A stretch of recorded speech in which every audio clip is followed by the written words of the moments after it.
Troisième édition du Salon universitaire de l'emploi et de l'entrepreneuriat, une initiative de la Jeune Chambre universitaire de Bouaké, dans le cadre de l'exécution des activités du mandat 2021.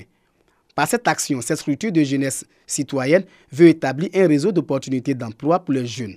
À travers des panels et des ateliers sur le marketing digital, les participants ont été instruits sur l'entrepreneuriat, mais aussi sur les avantages de la bonne utilisation des réseaux sociaux. Lorsque nous sortons de l'université, il y a le chômage qui est en fait une réalité. Et les étudiants avec les diplômes n'arrivent pas réellement à trouver du travail. Et on s'appuie sur nous-mêmes notre sort en attendant l'État pour créer des emplois. Or, aujourd'hui, l'entrepreneuriat est là. Et je pense que l'entrepreneuriat est une aubaine pour nous aider réellement à s'insérer dans la société. D'où l'intérêt de ce salon. L'employabilité pour les jeunes, c'est une question d'actualité.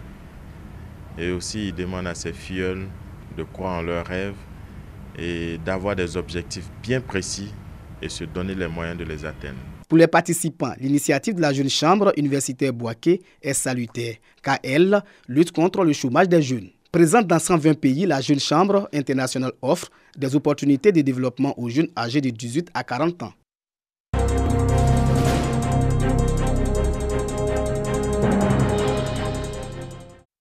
Permettre aux jeunes filles de la région du Tchologo, âgées de 15 à 35 ans, d'accéder aux métiers de l'énergie solaire et de l'électricité domestique.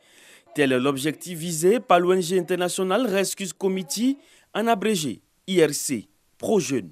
Le partenaire USAID a décidé de s'engager pour soutenir une autre composante d'énergie ici à Fekessédou. Et donc c'est ce volet énergie-là qui va prendre en compte les jeunes filles pour les former sur une période de 6 mois sur la question de l'énergie domestique. Ça, c'est ce qu'on voit dans les maisons. La question de l'énergie solaire aussi sera mise en œuvre par ces jeunes-là. Avec les récentes coupures du courant, le regard est tourné désormais vers les énergies renouvelables, notamment l'énergie solaire. Et à Fekessédougou, le projet est présenté aux populations. L'énergie solaire devrait être une des pratiques courantes au niveau de notre bloc opératoire pour ne pas être trop soumis effectivement à tous ces aléas de la technique, du groupe électrogène et du carburant. La seule panacée pour nous aujourd'hui et la seule alternative, c'est de nous brancher à l'énergie solaire qui saura, autant que faire se peut, prendre le relais en cas de nécessité. Aujourd'hui, je suis contente d'avoir cette opportunité car nous les filles, nous pouvons être autonomes, indépendants. Montrer aussi que nous pouvons monter sur des toits formés et monter des panneaux solaires. Démarré en décembre 2017 à Grand Bassam, le projet IRC ProJeunes compte à ce jour plus de 5000 jeunes bénéficiaires dans plusieurs domaines d'activité. Ce projet prend fin en 2023.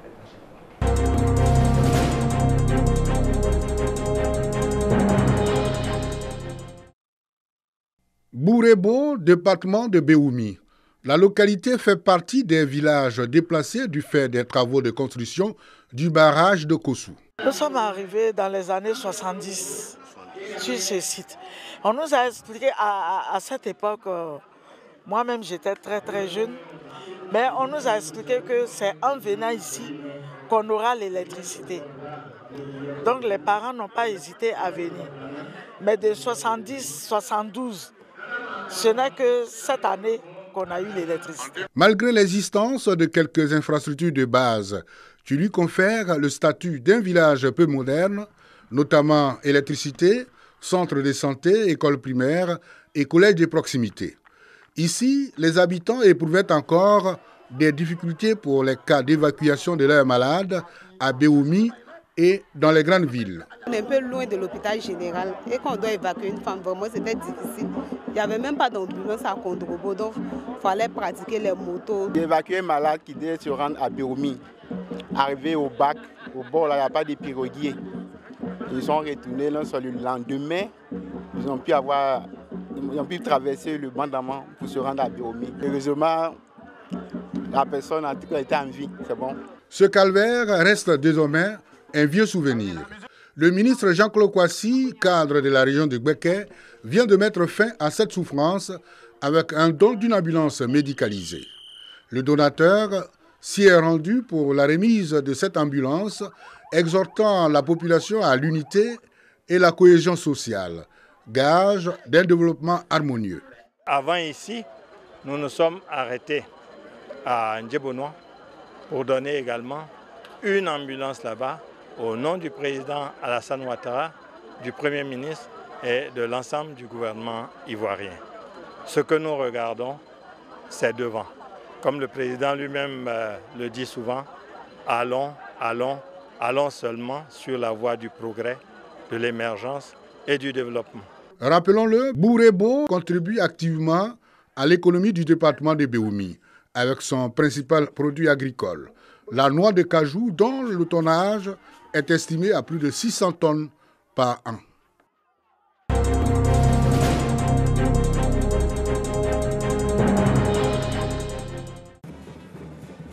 Boafli, capitale de la région de la Marawi aux couleurs de la Journée internationale des infirmiers. Parade de la coopération dans les grandes artères de la ville pour marquer l'événement. Une célébration à l'initiative de l'Association nationale des infirmiers et infirmières de Côte d'Ivoire. Au menu des festivités, consultations foraines et journées scientifiques. Occasion pour les praticiens de voir leurs capacités renforcées par des experts nationaux et internationaux sur la profession infirmière. Afin de coller au thème de cette année, profession infirmière, une voie faite pour diriger, une vision pour des soins de demain. Je conseille à tous les infirmiers d'être des acteurs du développement, des acteurs du changement, des acteurs, des modèles à suivre pour que leur objectif qui est d'apporter la santé dans cette communauté puisse être atteint. Engagement donc des infirmiers à offrir des soins de qualité. Nous devons être ces agents qui donnent le sourire aux personnes découragées. Lorsque le patient franchit la porte du centre de santé, il doit se sentir guéri à cause de ton accueil. Les autorités présentes saluent l'initiative de promotion du métier d'infirmier. Nous avons 12 000 infirmiers et infirmières pour 6 300 sages-femmes en Côte d'Ivoire. Nous faisons un plaidoyer auprès de notre ministre pour corriger ces inégalités du genre. Infirmiers et infirmières, en tant que médecin, je sais combien votre journée mérite d'être amplement célébrée. Parce qu'il est inacceptable de la laisser passer sous silence. Le gouvernement ivoirien mesure bien la portée de vos actions.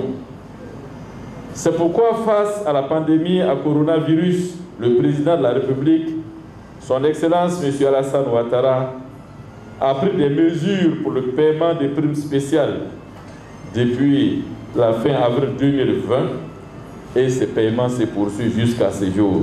Les meilleurs infirmiers et acteurs de la santé ont été distingués au cours de cette célébration. La Journée internationale des infirmiers est célébrée le 12 mai de chaque année. L'événement est à sa 5e édition en Côte d'Ivoire.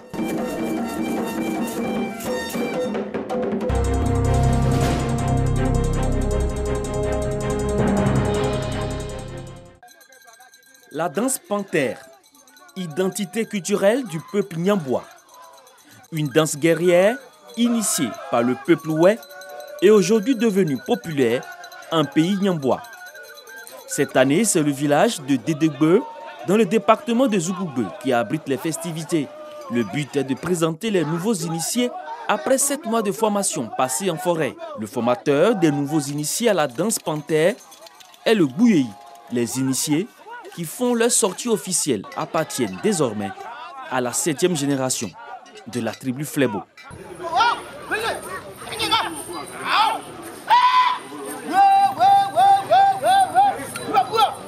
Pour les fils et filles de la région du Haut-Sassandra et précisément du département de Zougoubeu, la danse panthère en pays Nyambois est une identité à préserver. Nous avons des différentes séries de danses, mais la danse panthère, véritablement, elle est beaucoup plus spéciale. Et nous, en tant que cadre de cette région, il nous appartient de venir assister à ces événements pour nous imprégner encore plus de la vérité et des choses sérieuses de notre culture. La danse panthère tisse ses origines dans le peuple Oué, peuple cousin au Nyambois.